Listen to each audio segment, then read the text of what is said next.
చట్టాలను నువ్వు లెక్కలకు లేకుండా మాట్లాడుతున్నావు. ఈ దేశ చట్టాలు నీకు అవసరం లేదా? ఈ భారత రాజ్యాంగం నీకు అవసరం లేదా?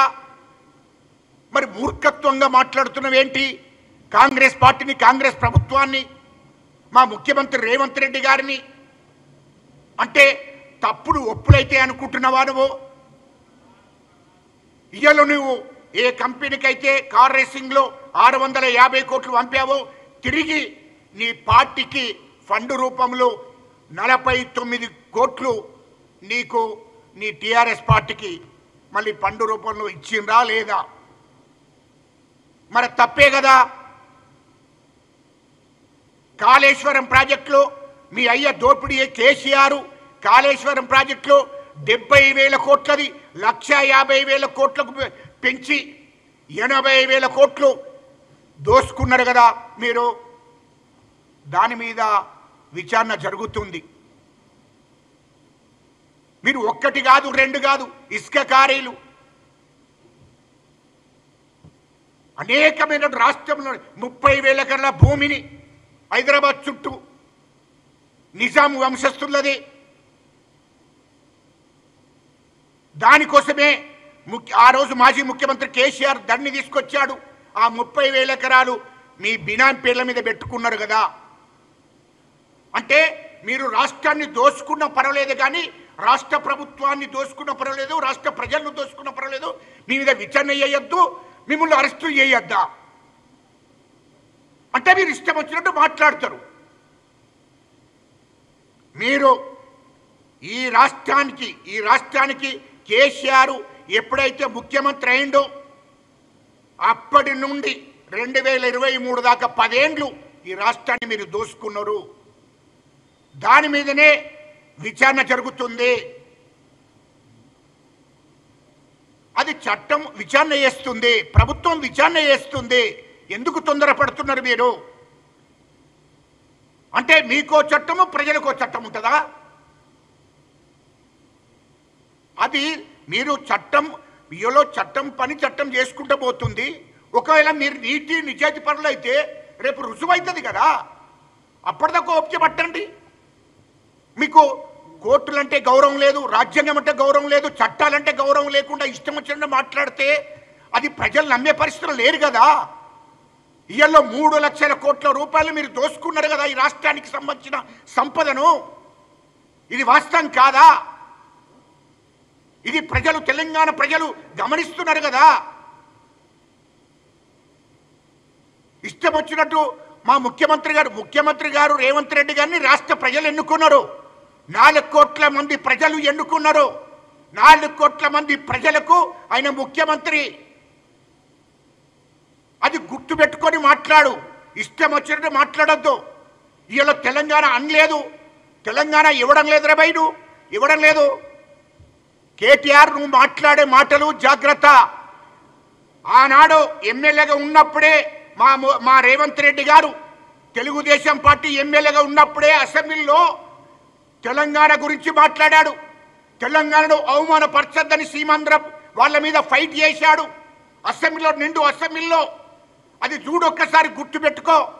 ఇదే మా ముఖ్యమంత్రి రేవంత్ రెడ్డి గారు ఆనాడు ఎమ్మెల్యేగా ఉండే టీడీపీ ఎమ్మెల్యేగా అసెంబ్లీలో మాట్లాడిన మాటలు రికార్డు చూసుకో.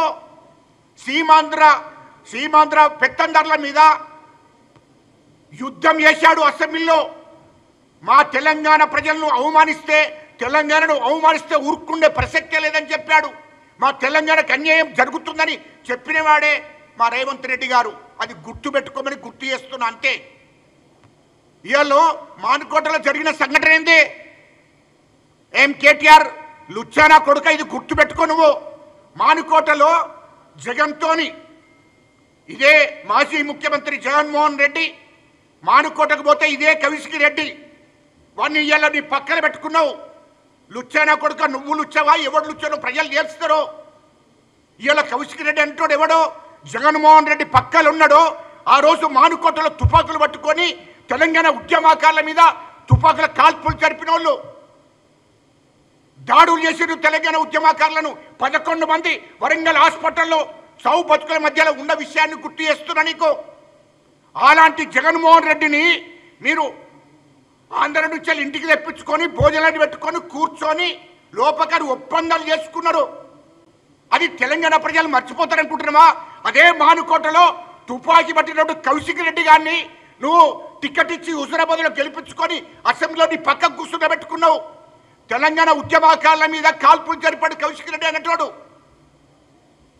ఇది వాస్తవం కాదా? వాడిని నువ్వు పక్కన పెట్టుకొని ఇలా రాజకీయాలు చేస్తున్నావు. ఇలా శ్రీనివాస్ యాదవ్ అయినట్టయినా తెలంగాణ నాకు అవసరం లేదు, తెలంగాణ అనవలసిన అవసరం కర్మ లేదు అని చెప్పినటువంటి తెలంగాణకు వ్యతిరేకంగా మాట్లాడినటువంటి శ్రీనివాస్ యాదవ్ను నీ క్యాబినెట్లో పెట్టుకున్నావు. లుచ్చా కొడుకు అంతా మీరు లుచ్చా పనులు చేసి మా రేవంత్ రెడ్డి గారిని మాట్లాడడం ఏంటి? ఇదంతా నాకు చరిత్ర తెలియదా? తెలంగాణ ఉద్యమకారుణ్ణి నేను, తెలంగాణ ప్రజాసంఘ చైర్మన్గా తెలంగాణలో కీలక పాత్ర వహించాను అన్నాడు. నువ్వు ఆనాడు అర్ధరాత్రి 2012 డిసెంబర్ 24 తారీఖు నాడు జగన్మోహన్ రెడ్డి ఇంటికి అర్ధరాత్రి 12 గంటలకు కేసీఆర్ వై మాట్లాడలేదా? ఒక దిక్కు మేము ఉద్యమాలు చేస్తున్నాం, ఒక దిక్కు మేము ఉద్యమాలు చేస్తుంటే 2012 అప్పుడు తెలంగాణ ఉద్యమం శ్రీకాంతాచారి చనిపోయాడు. అప్పుడు చాలా మంది బిడ్డలు ఉద్యమకారులు విద్యార్థులు చనిపోతుంటే ఇదే కేసీఆర్ 2012 డిసెంబర్ 24 తారీఖు నాడు అర్ధరాత్రి 12 గంటలకు జగన్మోహన్ రెడ్డి ఇంటికి పోయి తెల్లవారి 4 గంటల దాకా మాట్లాడలేదా? ఆనాటి ఒప్పందాలు ఏంటి? ఇవన్నీ మాకు తెలియదనుకుంటున్నావా? మొత్తం బయట పెడతా నా కొడుక. మీరు చేసిన సంఘటనలు ఏం తమాషాలు చేస్తున్నారా? ఆనాడు రామోజీరావు గారిని మీరు ఏమన్నారో, ఆనాడు రామోజీరావు గారిని లక్ష నాగాలను పెడతారని చెప్పి పాపం రామోజీరావు గారిని బ్లాక్మెయిల్ చేసి ఆయన దగ్గర ఆనాడే మీరు ప్రతి సంవత్సరం 50 కోట్లు ఇవ్వాలని డిమాండ్ చేసి వసూలు చేసుకున్నది వాస్తవం కాదా? 2014లో మీరు ఎన్నికలు పోయేటప్పుడు రామోజీరావు గారిని బెదిరించి, లేకుంటే మేము అధికారంలోకి రాగానే లక్ష నాగాలను పెడతారని బెదిరించి 200 కోట్లు మీరు ఎన్నికల ఖర్చులు తీసుకున్నది వాస్తవం కాదా? అరే లుచ్చా నా కొడుకులారా, మీరు లుచ్చా పనులు చేసి మా ముఖ్యమంత్రి రేవంత్ రెడ్డి గారిని మాట్లాడడం ఎక్కడిదే? నీ కథ ఇంకా ముందుంది. నువ్వేం చేసినావో, నువ్వు పార్కాయతులు కేటీఆర్ లుచ్చా నా కొడుక, నువ్వు మంత్రిగా ఉండి 2015లో నువ్వు మంత్రిగా ఉండి పార్కాయతులో నువ్వేం చేసినావో, సినిమా ఇండస్ట్రీ వాళ్ళతోని సినిమా హీరోయిన్లను తెప్పించుకొని నువ్వేం చేసినావో మొత్తం వీడియో నా దగ్గర ఉంది నా కొడుక. ఇక్కడ నుండి మొదలవుతుంది నీ సంగతి అంతా. ఏం తమాషాలు చేస్తున్నావా? నువ్వు ఎక్కడ ఏం చేసినావో నాకు తెలియదు అనుకుంటు నీ మొత్తం నీ చరిత్ర అంతా బయటపడతా. నువ్వు చిల్లర నా కొడుకువు. సినిమా హీరోయిన్ పేరుని చెప్పదలుచుకోలేదు, ఎందుకంటే వాళ్ళని అవమానపరచడం నాకు ఇష్టం లేదు.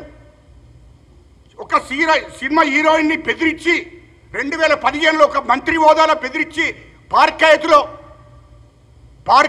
420 రూమ్ నెంబర్కి తెప్పించుకున్నది వాస్తవం కాదా? సారీ 820 రూమ్ నెంబరు ఆ షూట్లకు తెప్పించుకున్నది వాస్తవం కాదా? నీ వీడియోలు మొత్తం ఉన్నాయి నా కొడుక. మొత్తం బజార్ పాలు చేస్తే నా కొడుక. నువ్వు కాంగ్రెస్ పార్టీ మాట్లాడతావు. తెలంగాణ దేశానికి స్వతంత్రం తీసుకొచ్చిన కాంగ్రెస్ పార్టీ, ఈ తెలంగాణ ఇచ్చిన మా సోనియా గాంధీ పార్టీది. మా ముఖ్యమంత్రి గారిని ఇష్టం వచ్చినట్టు మాట్లాడుతున్నా రండా కొడుక. నువ్వు పార్కాయతులు ఏం చేసినావు? మంత్రి హోదాలో మొత్తం వీడియో ఉంది. ఆమె మొత్తం మాకు 4 రోజులకే చెప్పింది నీ కథంతా. నన్ను బెదిరిస్తున్నాడు, నన్ను లొంగ తీసుకున్నాడు. ఒక హీరోయిన్ పాపం కొత్తగా వచ్చినప్పుడు ఆమె నువ్వు ఏమని పిలిపించుకున్నావు? దానికి వాడు వాళ్ళు ఉచ్చానా కొడుకు, వాడు 6 ఎమ్మెల్యే వాడు నీకు తీసుకొచ్చింది వాస్తవం కాదా? వాడిని కార్లు ఎక్కించుకొచ్చింది వాస్తవం కాదా? పార్కాయత్కు మాట్లాడతామేంది రాబాయ్? చెప్పు నీ సంగతి. ఇది వాస్తవం కాదా? 6 ఎమ్మెల్యే అయినటోడు వాని కారులో ఎక్కించుకొని పార్కాయతులో దించి ఆ షూట్కు పంపించింది వాస్తవం కాదా? ఏందిరా అధికారాన్ని అడ్డం పెట్టుకొని సినిమా హీరోయిన్లనే వదలలే నువ్వు. ప్రతి ఆడపిల్లను వదలలే నువ్వు. నీ సంగతి మొత్తం చరిత్ర అంతా నా దగ్గర ఉంది నా కొడుక. మొత్తం నేను తీసుకున్నాను.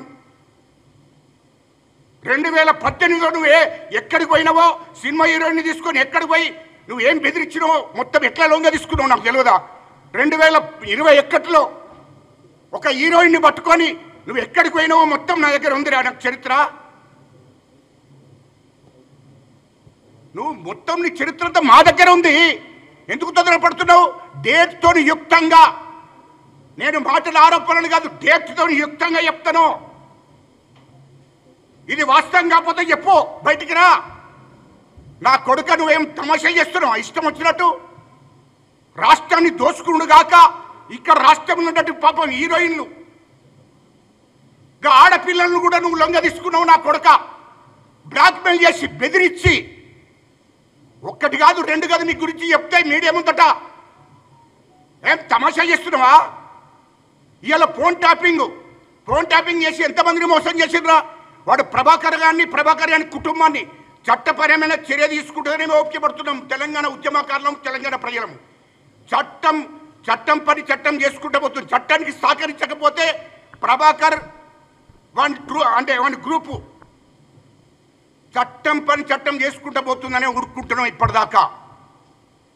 ఇవాళ మా కాంగ్రెస్ పార్టీ 650 మంది నాయకులది ఫోన్ ట్యాపింగ్ చేస్తారు, బీజేపీ వాళ్ళది ఫోన్ ట్యాపింగ్ చేస్తారు, సిపిఐలది ఫోన్ ట్యాపింగ్ చేస్తారు, తెలుగుదేశం వాళ్ళది ఫోన్ ట్యాపింగ్ చేస్తారు, ఆఖరికైతే చెరిమిల గారిది కూడా ఫోన్ ట్యాపింగ్ చేస్తారు, బిజినెస్ వాళ్ళది ఫోన్ ట్యాపింగ్ చేస్తారు, అది కాంట్రాక్టర్ అది ఫోన్ ట్యాపింగ్ చేస్తారు, బిల్డర్ అనేది ఫోన్ ట్యాపింగ్ చేస్తారు.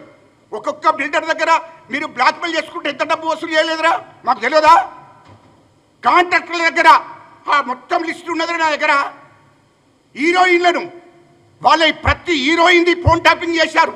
ఫోన్ ట్యాపింగ్ చేసి వాళ్ళతో మాట్లాడుకుంటూ వాళ్ళకు సొంతగా పర్సనల్గా మాట్లాడుకునే మాటలు కూడా విని వాళ్ళను బ్లాక్మెయిల్ చేశావు. ఇది వాస్తవం కాదా? జ్యువెలర్ షాపులను బెదిరించి ఒక్కొక్కరి దగ్గర 300 కోట్లు 500 కోట్లు వసూలు చేసింది మొత్తం లిస్ట్ ఉన్నది నా కొడుక. అది ఒక్కొక్క రోజు ఒక్కొక్కటి బయట పెడతాను. ఇది మొత్తం నీ చరిత్ర అంతా ఉంది. ఏం తమాషా చేస్తున్నావు? ఎందుకు పోనీ అని వదిలేస్తున్నాం. నేను అంత దిగజారుడు మాట్లాడకూడదని, బాగుండదు అని చెప్పి నేను ఎన్ని రోజులు మనసులో పెట్టుకొని నీ రికార్డ్స్ అంటే దగ్గర పెట్టుకొని కూర్చున్నాం. తమాషాలు చేస్తున్నాడా వాడు? ప్రభాకర్ రావు గారు గీతపరుడా?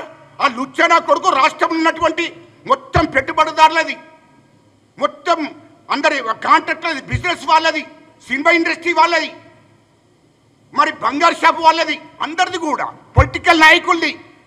ఇంతమందిది ఫోన్ ట్యాపింగ్ చేస్తే ఫోన్ ట్యాపింగ్ ఎవరురా? కాంగ్రెస్ వాళ్ళు, ఇక్కడ ఉన్నటువంటి ప్రతిపక్ష పార్టీలు అందరూ నక్సలైట్లారా? అరే కేటీఆర్, అరే లుచ్చానా కొడుక, కేసీఆర్ అని తోడు నువ్వు కలిసి ఈ రాష్ట్రంలో ఉన్నాడు అందరూ కూడా మావోయిస్టులు అయిందారా? వీళ్ళంతా మావోయిస్టులు అని చెప్పి రికార్డు హోంమంత్రి. విదేశాల్లో ఉన్నత విద్యను చదువుకోవాలని అనుకుంటున్నారా? అయితే వెంటనే ఫ్లైగ్రాడ్ ఓవర్సీస్ ఎడ్యుకేషన్ కన్సల్టెన్సీని సంప్రదించండి. మీ విదేశీ కలలను సాకారం చేసుకోండి. ఫ్లైగ్రాడ్